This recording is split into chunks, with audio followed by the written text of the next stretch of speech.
रोज रोज काय भाजी करायची हा प्रश्न पडलाय? मग ही रेसिपी नक्की ट्राय करा. नमस्कार. फूडमूड मध्ये आज बनवूयात उडदाचं घुटं. यासाठी आपण घेतली आहे काळी उडदाची डाळ. मस्त धुवून घ्यायची आहे आणि कुकर मध्ये ही डाळ घालून थोडंसं मीठ घालून छान शिजवून घ्यायची आहे. आता करूयात मसाल्याची तयारी. इथे मी थोडं सुकं खोबरं घेतलंय. यात घालूयात हिरव्या मिरच्या, लसूण आणि अद्रक. अगदी साधेच मसाले आहेत. छान परतवून घ्यायचंय खरपूस होईपर्यंत. पहा आता छान खरपूस झालंय. हे थोडंसं थंड झालं की आपण मिक्सर मधून बारीक वाटून घेऊयात. आपली डाळही शिजली आहे. याला रवीने छान घोटून घेते. आता करूयात फोडणीची तयारी.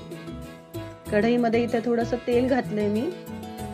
आता यात घालते मोहरी, जिरे, थोडासा हिंग आणि कढीपत्ता. यात घालणार आहे बारीक चिरलेला कांदा. कांदा छान गोल्डन कलर येईपर्यंत परतला की यामध्ये घालणार आहोत आपण तयार केलेलं वाटण. पहा किती खमंग वास येतोय. आता यात घालूयात आपली घोटलेली उडदाची डाळ आणि थोडंसं पाणी.